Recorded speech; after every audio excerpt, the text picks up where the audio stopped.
ಬಸವ ಕಲ್ಯಾಣದಲ್ಲಿ ಯುವತಿಯ rape and murder ಕೇಸ್ನ ವಿಚಾರಕ್ಕೆ ಸಂಬಂಧಪಟ್ಟಂತೆ ನಿಮ್ಮ ರಿಪಬ್ಲಿಕ್ ಕನ್ನಡ ನಿರಂತರ ವರದಿಯನ್ನ ಪ್ರಸಾರ ಮಾಡ್ತಾ ಇದ್ದಂತೆ ಸರ್ಕಾರ ಎಚ್ಚೆತ್ತುಕೊಂಡಿದೆ.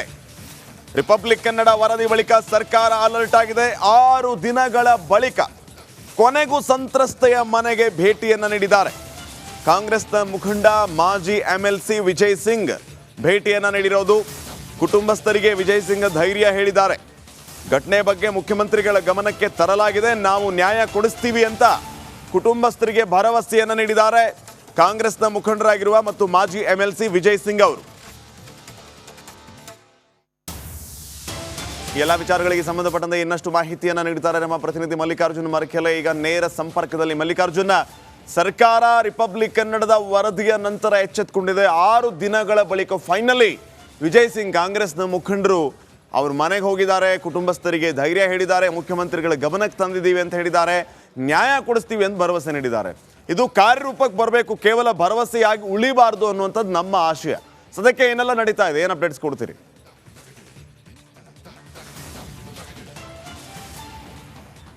ಹೌದು ಶ್ರೀಪಾದ್, ನಿಜಕ್ಕೂ ಶರಣರ ನಾಡಿನಲ್ಲಿ ನಡೆದಂಥ ಈ ಒಂದು ಘಟನೆ ಸಾಕಷ್ಟು ಒಂದು ನೋವಿನ ಘಟನೆ ಅಂತ ಹೇಳ್ಬೋದು. ಇವತ್ತು ಬೆಳಗ್ಗೆಯಿಂದಲೇ ರಿಪಬ್ಲಿಕ್ ಕನ್ನಡ ನಾಡಿನ ಜನರ ಧ್ವನಿ ಆಗಿ ಈಗಾಗಲೇ ಏನು ಈ ಒಂದು ನೊಂದ ಕುಟುಂಬಸ್ಥರಿಗೆ ನಾವು ಧ್ವನಿ ಆಗಿ ಏನು ಅವ್ರಿಗೆ ಧೈರ್ಯ ತುಂಬ್ತಾ ಇದ್ದೀವಿ. ಇವತ್ತು ಬೆಳಗ್ಗೆಯಿಂದಲೇ ವಿಸ್ತೃತವಾದ ವರದಿ ಪ್ರಸಾರದ ಬಳಿಕ ಇವತ್ತು ಒಬ್ಬೊಬ್ಬರಾಗಿ ಏನದಂದ್ರೆ ಅವ್ರು ಮನೆಗೆ ಬರ್ತಾ ಇದ್ದಾರೆ, ಅವ್ರಿಗೆ ಧೈರ್ಯ ತುಂಬಂತ ಕೆಲಸ ಮಾಡ್ತಾ ಇದ್ದಾರೆ ಅಂತ ಹೇಳ್ಬೋದು. ಕಾಂಗ್ರೆಸ್ ಪಕ್ಷದ ಮುಖಂಡ ಮಾಜಿ MLC ಆದ ವಿಜಯ್ ಸಿಂಗ್ ಕೂಡ ಬಂದು ನಾನು ಮುಖ್ಯಮಂತ್ರಿ ಅವ್ರಿಗೆ ಮಾತಾಡ್ತೀನಿ, ಮುಖ್ಯಮಂತ್ರಿ ಅವರಿಗೆ ಊರಿಗೆ ಕರ್ಕೊಂಡ್ಬರ್ತೀನಿ, ಇವ್ರ ಕುಟುಂಬಸ್ಥರಿಗೆ ಭೇಟಿ ಮಾಡಿಸ್ತೀನಿ, ಮತ್ತು ಅದೇ ರೀತಿ ಏನು ಈಗಾಗಲೇ ಗೃಹ ಸಚಿವರಿಗೆ ಕೂಡ ಏನದಂದ್ರೆ ಹೇಳ್ತೀನಿ ಅಂತೇಳಿ ಅವ್ರು ಹೇಳಿದ್ದಾರೆ. ಮತ್ತು ಅದೇ ರೀತಿ ನಾವು ನಮ್ಮ ಸರ್ಕಾರ ಈ ಒಂದು ನೊಂದ ಕುಟುಂಬಸ್ಥರೊಂದಿಗೆ ಇದ್ದೀವಿ ಅಂತ ಹೇಳ್ತಾ ಇದ್ದಾರೆ. ಇಲ್ಲಿ ಸಾಕಷ್ಟು ಜನರಿದ್ದಾರೆ, ಅಂದ್ರೆ ಸ್ಥಳೀಯರಿದ್ದಾರೆ.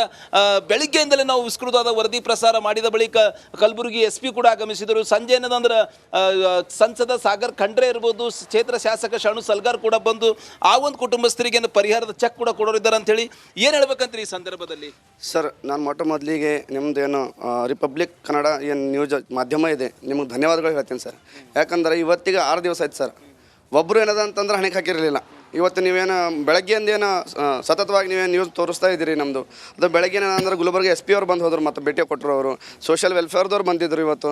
ಆಮೇಲೆ ವಿಜಯ್ ಸಿಂಗ್ ಅವ್ರು ಬಂದರು. ಇನ್ನು ಸಾಯಂಕಾಲ ಇವಾಗ ಏನದಂದ್ರೆ ನಮ್ಮ MP ಅವ್ರು ಸಾಗರ್ ಖಂಡ್ರೆ ಅವ್ರು ಬರ್ತಾ ಇದ್ದಾರಂತ. ಆಮೇಲೆ ನಮ್ಮ ಶಾಸಕರು ಇನ್ನೊಂದು ಸಲ ಮತ್ತೆ ಬಂದು ಅವ್ರ ಜೊತೆಲಿ ಬರ್ತಾ ಇದ್ದಾರಂತ. ಸೊ ಅದರ ಕಡೆಯಿಂದ ನಾವು ಹೇಳೋದೇನಂದ್ರೆ ಇವತ್ತಿಗೆ 6 ದಿವಸ ಆಯಿತು, ಇಲ್ಲಿವರೆಗೂ ಯಾರೂ ಬಂದಿರಲಿಲ್ಲ. ಈ ಬಸವ ಕಲ್ಯಾಣ ನಾಡಿನಾಗ ಇನ್ನು ಮೊದಲನೇ ಸಂಸತ್ತು ತೋರಿಸ್ಕೊಟ್ಟಿದ್ದೆ ನಮ್ಮ ಅಣ್ಣ ಬಸವಣ್ಣನ ನಾಡು. ಇಂಥ ಜಾಗದಾಗ ಏನದ ಒಂದು ಮಹಿಳೆ ಜೊತೆ ಒಂದು ಹುಡುಗಿ ಜೊತೆ ಈ ಥರ ಒಂದು ಕೃತ್ಯ ಆಗ್ಯದ ಅಂತಂದ್ರೆ ಇವ್ರು ಎಲ್ಲಕ್ಕಿಂತ ಮುಂಚಿತವಾಗಿ ಇಲ್ಲಿ ಬಸವ ಕಲ್ಯಾಣ ಬರಬೇಕಾಗಿತ್ತು. ಇವರು ನಾವು ಬೆಂಗಳೂರು ದೂರ ಅದ ಅಂತ ಹೇಳ್ಕೊಂಡು ಅಲ್ಲಿ ಬೆಂಗಳೂರು ಸುತ್ತಮುತ್ತ ಆದ್ರೆ ಫಸ್ಟ್ ಅಂತ ಹೋಗ್ತಾರೆ. ಅಲ್ಲಿ ಇಲ್ಲಿ ಬಸವ ಕಲ್ಯಾಣ ದೂರ ಅದ ಅಂದ್ರೆ ಏನು ಕರ್ನಾಟಕದಾಗ ಇಲ್ಲೇನು ಬಸವ ಕಲ್ಯಾಣ ಅಂದ್ರೆ ಏನು ಕರ್ನಾಟಕ ಭಾಗ ಇಲ್ಲೇನು? ನಾವೆಲ್ಲ ನಮಗೆ ನ್ಯಾಯ ಬೇಕು ಸರ್. ಮುಖ್ಯಮಂತ್ರಿಯವರು ಬರಬೇಕು, ಉಪಮುಖ್ಯಮಂತ್ರಿ ಬರಬೇಕು, ಗೃಹ ಮಂತ್ರಿಯವರು ಬರಬೇಕು, ಸೋಷಿಯಲ್ ವೆಲ್ಫೇರ್ ಮಿನಿಸ್ಟರ್ ಬರಬೇಕು, ಮಹಿಳಾ ಮತ್ತು ಮಕ್ಕಳ ಕಲ್ಯಾಣ ಇಲಾಖೆಯ ಸಚಿವರು ಬರಬೇಕು. ಇಲ್ಲಿ ಬಂದು ಯಾವ ಕುಟುಂಬಕ್ಕೆ ಸಾಂತ್ವನ ಹೇಳಬೇಕು. ತಮ್ಮ ಈ ಒಂದು TV ಮಾಧ್ಯಮ ಮುಖಾಂತರ ಸನ್ಮಾನ್ಯ ಮುಖ್ಯಮಂತ್ರಿಗಳು ಹಾಗೂ ಗೃಹ ಸಚಿವರಲ್ಲಿ ಸರ್ಕಾರಕ್ಕೆ ಎಚ್ಚರಿಕೆ ಕೊಡೋದೇನೆಂದರೆ, ಈಗಾಗಲೇ ಸಂತ್ರಸ್ತ ಪೀಡಿತೆಯ ಕುಟುಂಬಕ್ಕೆ ಅನ್ಯಾಯವಾಗಿದ್ದು ಸಮಸ್ತ ಟೋಕ್ರಿ ಕೋಳಿ ಸಮಾಜದ ಪರವಾಗಿ ಆಗ್ರಹ ಮಾಡಲಾಗಿದೆ. ಈ ಒಂದು ಕೋಳಿ ಸಮಾಜಕ್ಕೆ ಆಗಿರೋ ಅನ್ಯಾಯ ಸರಿಪಡಿಸುವ ಆ ಒಂದು ಆರೋಪಿಯನ್ನು ಸರ್, ಮೊದಲನೇದಾಗಿ ರಿಪಬ್ಲಿಕ್ ಕನ್ನಡ ಮಾಧ್ಯಮಕ್ಕೆ ನಾನು ಧನ್ಯವಾದಗಳನ್ನು ಹೇಳೋಕ್ಕೆ ಇಷ್ಟಪಡ್ತೀನಿ. ಯಾಕಂದರೆ ನಮ್ಮ ಈ ಬಸವಣ್ಣನ ನಾಡು, ಇಂಥ ಒಂದು ನಾಡಲ್ಲಿ ಮೊದಲನೇದಾಗಿ ಇಂಥ ಒಂದು ಕಡು ಬಡ ಕುಟುಂಬದ ಯುವತಿಯ ಮೇಲೆ, ಒಂದು ಕೂಲಿ ಮಾಡುವಂಥ ಕುಟುಂಬ ಏನಿದೆ ಅಂಥ ಕುಟುಂಬದ ಯುವತಿ ಮೇಲೆ ರೇಪ್ ಮಾಡಿ ಕೊಲೆ ಮಾಡಿರ್ತಕ್ಕಂಥ ಆರೋಪಿಗಳಿಗೆ ಗಲ್ಲಿಗೇರಿಸಬೇಕು. ಮತ್ತು ಇನ್ನೊಂದು, ಇಲ್ಲಿಯವರೆಗೂ ಒಂದು ಸುಮಾರು ಒಂದು 6 ಡೇಸ್ ಆಯಿತು, ಒಂದು 6 ದಿವಸ ಆಯಿತು. ಸೊ ಇವತ್ತಿನ ತನಕನೂ ಯಾವುದೇ ಲೀಡರ್ ಆಗಲಿ ಮತ್ತು ಯಾವುದೇ ಒಂದು ರಾಜಕಾರಣಿಯ ವ್ಯಕ್ತಿಗಳಾಗಲಿ ನಿನ್ನೆ ತನಕನೂ ನಿನ್ನೆ ಸಚಿವರು ಬಂದಿದ್ರು. ಸೊ ಸಾಂತ್ವನ ಹೇಳಿ ಹೋಗಿದ್ದಾರೆ. ಸೊ ಇವತ್ತಿನ ತನಕ ನಮ್ದು ಇಷ್ಟೇ ಕೇಳ್ಕೊಳ್ಳೋದೇನಂದ್ರೆ ಎಲ್ಲ ಬೇರೆ ಜನರದೊಂದು ನೋಡ್ಬೋದು. ಜನರೇನಂದ್ರೆ ರಿಪಬ್ಲಿಕ್ ಕನ್ನಡಕ್ಕೆ ಅಭಿನಂದಿಸ್ತಾ ಇದ್ದಾರೆ. ಯಾಕಂದ್ರೆ ಇಲ್ಲಿವರೆಗೆ ಯಾರು ಬಂದಿಲ್ಲ. ನಿನ್ನೆ ಸಚಿವರು ಬಂದ ನಂತರ ಇವಾಗ ಒಬ್ಬರೊಬ್ರು ಬರ್ತಾ ಇದ್ದಾರೆ. ಅವಾಗ ಬೆಳಿಗ್ಗೆಯಿಂದಲೇ ರಿಪಬ್ಲಿಕ್ ಕನ್ನಡದಲ್ಲಿ ವಿಸ್ತೃತವಾದ ವರದಿ ಪ್ರಸಾರ ಹಿನ್ನೆಲೆಯಲ್ಲಿ ಎಲ್ಲರೂ ಕಡೆಗೂ ಸರ್ಕಾರ ಜಿಲ್ಲಾಡಳಿತ ಅಲರ್ಟ್ ಆಗ್ಯದ ಅಂತ ಹೇಳ್ಬೋದು Shripad. Okay, thank you Mallikarjun ಮಾಹಿತಿಗಾಗಿ. ಈಗ ಮತ್ತೊಂದು ಕಡೆ ಬೇಲ್ ಕಥೆ ಏನು, ಯಾವಾಗ ಆಚೆ ಹೋಗ್ತೀನಿ ಅನ್ನುವಂಥ ಒಂದು ದೊಡ್ಡ ಪ್ರಶ್ನೆ ಇದೆ. ಇದರ ಮಧ್ಯೆ ಟೀ ಕಾಫಿಗಾಗಿ 735 ರೂಪಾಯಿ ಖರ್ಚು ಮಾಡಿರೋದು ಈ ಅಕೌಂಟಿಂದ. ಸದ್ಯಕ್ಕೆ ಏನೆಲ್ಲ ಅಪ್ಡೇಟ್ಸ್ ಕೊಡ್ತೀರಿ, ಏನೆಲ್ಲ ನಡೀತಾ ಇದೆ?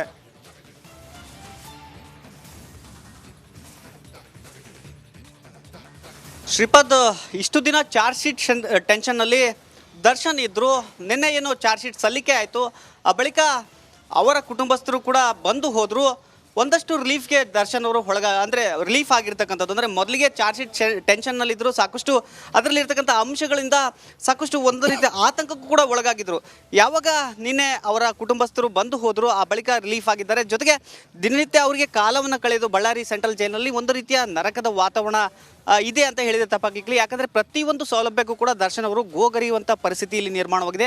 ಅದಕ್ಕೆ ಒಂದು ಬೆಸ್ಟ್ ಎಕ್ಸಾಂಪಲ್ ಅಂದರೆ ಕಳೆದ 4-5 ದಿನದಿಂದ ಅವರು ಟಿ ವಿಯ ವ್ಯವಸ್ಥೆಗಾಗಿ ಕೇಳ್ತಾ ಇರ್ತಕ್ಕಂಥದ್ದು. ಅಂದರೆ ಒಂದು ಟಿ ವಿಯನ್ನು ನಮಗೆ ಕೊಡಿ ಅಂತ ಕೇಳ್ತಾ ಇರ್ತಕ್ಕಂಥದ್ದು. ಆದರೆ ಇಲ್ಲಿಯವರೆಗೂ ಜೈಲರ್ ಅದನ್ನು ಕೊಡೋದಕ್ಕೆ ಮೀನಾಮೇಷ ಎಣಿಸ್ತಾ ಇದ್ದಾರೆ. ಅದಕ್ಕೆ ಒಂದು ಪ್ರಾಪರ್ ವೇ ಇದೆ, ಅದರ ಒಂದು ವೇ ಮೂಲಕ ನಾವು ಕೊಡ್ತೀವಿ, ಅಪ್ಲಿಕೇಶನ್ ಹಾಕಿ ಅಂತ ಹೇಳಿ ಅವ್ರಿಗೆ ಇಷ್ಟು ದಿನ ಸತಾಯಿಸಿದ್ರು.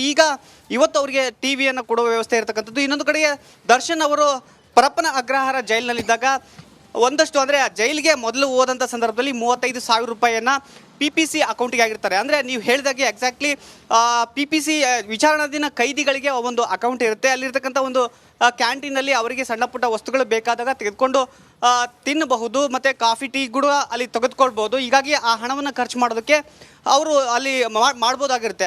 ಹೀಗಾಗಿ ಅವರ ಅಕೌಂಟ್ನಲ್ಲಿದ್ದ 35,000 ರೂಪಾಯಿ ಹಣವನ್ನು ಬಳ್ಳಾರಿ ಸೆಂಟ್ರಲ್ ಜೈಲಿಗೆ ಯಾವಾಗ ಬರ್ತಾರೆ ದರ್ಶನ್, ಆ ಸಂದರ್ಭದಲ್ಲಿ ಇದೇ ಜೈಲಿನ ಅಕೌಂಟ್ಗೆ ಅವರು ಹಾಕ್ತಾರೆ. ಅಲ್ಲಿ ಇಲ್ಲಿಯ PPC ಅಕೌಂಟಿಗೆ ಹಾಕ್ತಾರೆ. ಈಗ ನಮಗೆ ಸಿಕ್ಕಿರ್ತಕ್ಕಂಥ ಮಾಹಿತಿ ಏನು ಅಂದರೆ, ಆ ಒಂದು ಹಣದಲ್ಲಿ ಅಂದರೆ 35,000 ರೂಪಾಯಿ ಹಣದಲ್ಲಿ 735 ರೂಪಾಯಿಯನ್ನು ದರ್ಶನ್ ಅವರು ಖರ್ಚು ಮಾಡಿದ್ದಾರೆ. ಅಂದರೆ ಕಾಫಿ ಟೀ ಕುಡಿಯೋದಕ್ಕೋಸ್ಕರ ಖರ್ಚು ಮಾಡಿದ್ದಾರೆ ಅನ್ನೋ ಮಾಹಿತಿ ಸಿಕ್ಕಿರ್ತಕ್ಕಂಥದ್ದು. ಯಾಕಂದರೆ ದರ್ಶನ್ಗೆ ಇಲ್ಲಿ ಸರಿಯಾದ ಸಮಯಕ್ಕೆ ಊಟ ಸಿಗ್ತಾ ಇದೆ.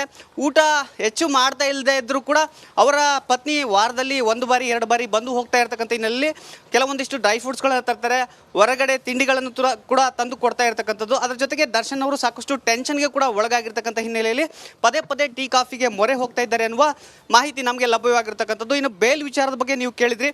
ನಿನ್ನೆಯಷ್ಟೇ ವಿಜಯಲಕ್ಷ್ಮಿ ಅವರು ಬಂದಂಥ ಸಂದರ್ಭದಲ್ಲಿ ಬೇಲ್ ಅಪ್ಲಿಕೇಶನನ್ನು ಕೂಡ ತೆಗೆದುಕೊಂಡು ಬಂದಿದ್ದರು. ಅದಕ್ಕೆ ಸಹಿಯನ್ನು ಮಾಡಿಸಿ ಬಳಿಕ ಸರ್ಕಾರಿ ನೋಟ್ರಿ ಅವರನ್ನು ಕರೆಸಿ ಅವರ ಸಮಕ್ಷಮದಲ್ಲಿ, ಜೈಲಾಧಿಕಾರಿಗಳ ಸಮಕ್ಷಮದಲ್ಲಿ ಸಹಿಯನ್ನು ಕೂಡ ಪಡೆದಿರ್ತಕ್ಕಂಥದ್ದು. ಸೋಮವಾರ ಬೇಲ್ ಅಪ್ಲಿಕೇಶನನ್ನು ಮೂವ್ ಮಾಡುವ ಸಾಧ್ಯತೆ ಇರತಕ್ಕಂಥದ್ದು. ಶ್ರೀಪಾದ್, ಓಕೆ, ಒಂದೇ ನಿಮಿಷ. ರೇಣುಕಾರಾಧ್ಯ ಸಂಪರ್ಕದಲ್ಲಿ ಮತ್ತೊಂದು ಬ್ರೇಕಿಂಗ್ ಅಪ್ಡೇಟ್ ಬರ್ತಾ ಇದೆ ಭದ್ರತೆ ವಿಚಾರವಾಗಿ. ಈಗ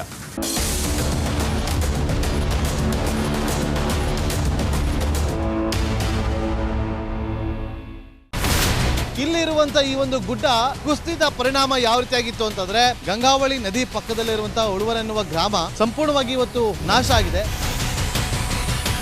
ಮನೆ ಮಠ ಏನಿಲ್ಲ, ಎಲ್ಲ ಹೋಗ್ಬಿಟ್ಟಿದೆ. ಇವತ್ತು ರಿಪಬ್ಲಿಕ್ ಕನ್ನಡ ಮಾಡಿದಂತ ಒಂದು ವರದಿಯಿಂದಾಗಿ ಎಚ್ಚೆತ್ತುಕೊಳ್ಳುವಂತ ಕೆಲಸ ಸರ್ಕಾರ ಮಾಡಿದೆ, ಸಚಿವರು ಕೂಡ ಮಾಡಿದ್ದಾರೆ. 2 ಗಂಟೆಗೆ ಸುದ್ದಿ ಮೂಡಿಸಿದ್ದು 6 ಗಂಟೆಗೆ ಎಲ್ಲ ಸಚಿವರು ಮಿನಿಸ್ಟರ್ ಎಲ್ಲ ಬಂದು ಇಲ್ಲಿ ನೋಡೋಗಿದ್ದಾರೆ.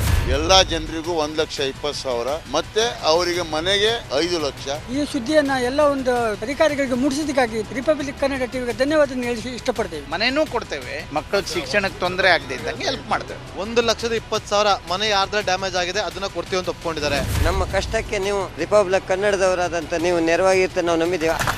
ಅವರಿಗೆ ಸೂರನ್ನ ಕಲ್ಪಿಸಿಕೊಡೋವರೆಗೂ ಕೂಡ ರಿಪಬ್ಲಿಕ್ ಕನ್ನಡ ಅವರಿಗೆ ಧ್ವನಿಯಾಗಿ ನಿಲ್ಲುವಂತ ಕೆಲಸವನ್ನ ಮಾಡುತ್ತೆ.